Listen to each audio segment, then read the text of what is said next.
Kita akan lanjutkan belajar tentang Codeinator 4. Materi kali ini kita akan belajar untuk menghapus ini. Seperti di kategori, kita akan coba untuk menghapus menggunakan ini. Jadi di dalam user kita sudah ada ini gambar ikonnya. Nah, ini dia akan menjalankan user delete, kemudian ID-nya adalah 7. Kita bisa ke VS Code-nya. Untuk delete kita bisa mengcopy dari controller kategori. Nah, di dalam sini kita cari yang delete seperti ini kita akan copy saja. Kemudian kita letakkan di dalam user. Di dalam sini kita isi dengan user underscore m. Kemudian ini delete ID, returnya ke dalam admin, ini ke dalam user. Ctrl S. Kemudian kita harus juga cek di dalam modelnya, di dalam model dari user. User ini modelnya kita perlu tambahkan primary. Jadi protected primary ini kita copy, kita taruh di dalam user model ini. Kemudian ini kita isi dengan primary key dari tabel user.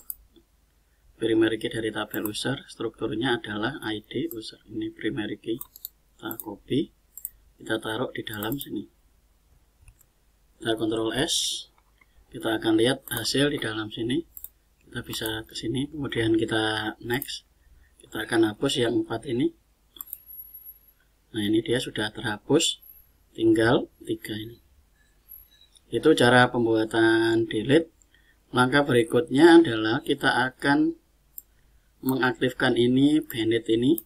Ini sama dengan yang di pelanggan. Jadi ini pelanggan ini aktif. Kalau kita klik seperti ini dia jadi nonaktif. Ini juga sama. Kita akan atur di dalam pelanggan. Jadi kita cari yang di data pelanggan. Kita lihat di dalam pelanggan. Nah, pelanggan ini kita cari yang untuk menampilkan. Ini delete. Kemudian kita cari yang select untuk menulis aktif dan tidak aktif dulu. Pelanggan di dalam views, kita lihat di dalam pelanggan, kita lihat yang select.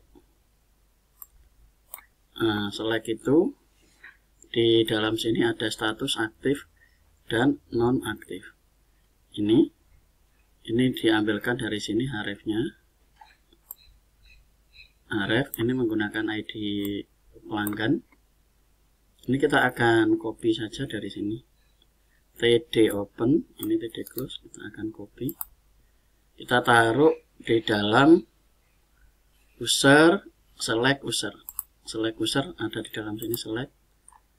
Yang ini aktifnya jadi banned atau ini kolomnya di dalam sini. Yang TD ini kita akan ganti dengan yang dari sini.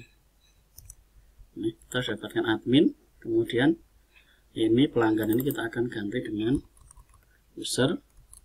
Dia akan update, kemudian value-nya adalah ID user.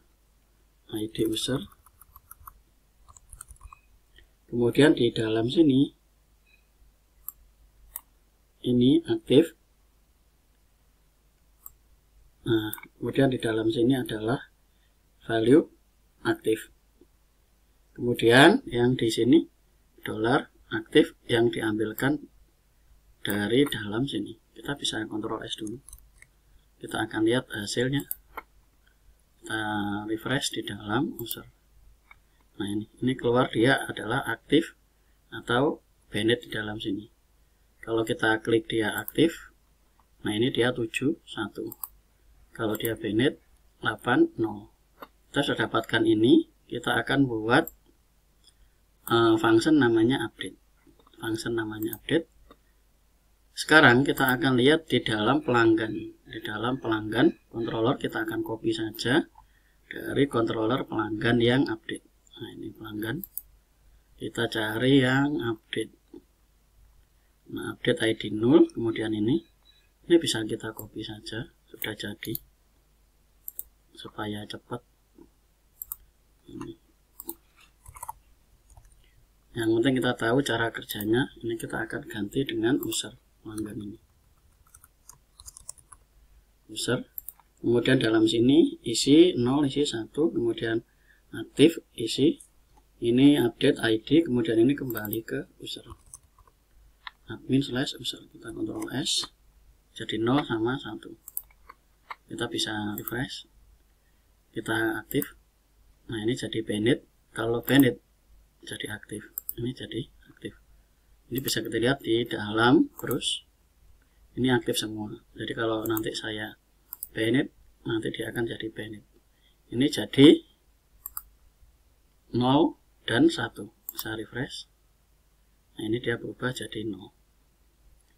Itu cara melakukan hapus, dan kita sudah ubah status ini. Bisa lakukan ubah status dengan menggunakan perintah update ini. Update $id 0, isinya 1.